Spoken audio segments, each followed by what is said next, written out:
నేను మీ astro numerologist రహిమాన్ని. మీకు తెలుసు నేను ఎన్నో సంవత్సరాలుగా అసలు ఆస్ట్రాలజీ అంటే ఏంటి, numerology, palmistry, graphology, face reading, signature analysis, అలానే మ్యారేజ్ డేట్స్, ఈ శాస్త్రాలన్నీ ఎందుకంటే మనిషి ఆనందంగా బతకడానికి, ప్రాబ్లమ్స్ తగ్గించుకోవడానికి, ఆనందం పెంచుకోవడానికే ఈ శాస్త్రాలన్నీ ఉపయోగపడతాయండి. ఈ శాస్త్రమే ఫైనల్ అని నేను అంటం లేదు. కాకపోతే ఏంటంటే కొన్ని ప్రాబ్లమ్స్, చిన్న చిన్న ప్రాబ్లమ్స్లో నుంచి బయటపడటానికి ఇవన్నీ కూడా ఉపయోగపడుతూ ఉంటాయి. కొంతమందికి మాటకు ముందు యాక్సిడెంట్స్ అవుతూ ఉంటాయండి. అలా యాక్సిడెంట్స్ అసలు ఎందుకు అవుతున్నాయి అంటే, ఒక యాక్సిడెంట్ కాదు, 1, 2, 3, 4 ప్రతి సంవత్సరం నేను ఈ నాకు ఫలానా జనవరి నెల అంటే భలే భయం అండి. ఆ జనవరి నెలలోనే నాకు యాక్సిడెంట్ అవుతూ ఉంది, లేదా ఫలానా నెలలో యాక్సిడెంట్స్ అవుతూ ఉన్నాయి, ఇలా కాలు మెయిన్ కాళ్ళకే ప్రాబ్లం వస్తుంది అని చెప్పి కూడా చెప్తూ ఉంటారండి. ఇలా మెయిన్గా యాక్సిడెంట్స్ అవ్వడానికి మీ పేరులో నెగిటివ్ నంబరే కారణం. ఇలా యాక్సిడెంట్స్ అవ్వడానికి మీ పేరులో, మీ సంతకంలో మీ సిగ్నేచర్ కరెక్ట్గా పెట్టకపోవడమే మెయిన్ కారణం.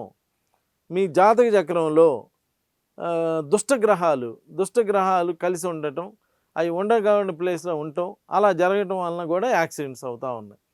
మీరు చూస్తున్నారు ఎన్నో యాక్సిడెంట్ అయితే లైఫ్ అనేది డిస్టర్బెన్స్ కదా. బతికినా లేకపోయినా కానీ ఒక్కసారి యాక్సిడెంట్ అయిందంటే ఆ హెల్త్ అంతా కూడా డిస్టర్బ్ అవ్వడం, చాలా ప్రాబ్లమ్స్ ఫేస్ చేయడం జరుగుతూ ఉన్నది.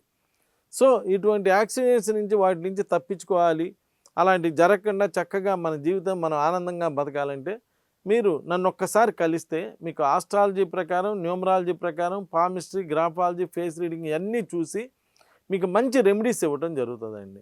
ఆ రెమెడీస్ మీరు కనుక ఫాలో అయితే గొడ్డలతో పోయేదాన్ని గోటితో పోయిందని చెప్పి మీకు ఆ యాక్సిడెంట్స్ అవ్వకుండా, లేదంటే యాక్సిడెంట్ అయినా కానీ ఏదో చిన్న ప్రాబ్లంతో బయటపడిపోవటానికి, ఇలా అన్నీ జరిగి మీరు జీవితంలో మళ్ళీ బాగా జీవితంలో మంచి స్థితికి వెళ్ళిపోవడానికి వీటన్నిటికి కూడా అవకాశం ఉండేటట్టుగా చేసి పెట్టడం జరుగుతుంది. కాబట్టి ఒక్కసారి నన్ను కలిసి చూడండి, డెఫినెట్గా మీ జీవితం ఆనందమయం అవుతుందండి. లేదా నన్ను కలిసిన మీ ఫ్రెండ్స్ని ఎవరినైనా అడగండి, వాళ్ళకి ఎలా మేలు జరిగింది అనేటువంటిది కూడా తెలుసుకొని ఆ తర్వాతే నన్ను కలవండి, ఏం పర్లేదు. ఏది ఏమైనా కానీ నేను మంచి రెమెడీస్ ఇవ్వటం జరుగుతుంది. మీ లైఫ్లో పాజిటివ్గా బాగా జీవితంలో బాగా పైకి రావడానికి వీటన్నిటికీ మంచి అవకాశాలు కల్పించడం జరుగుతుంది. నమస్కారం.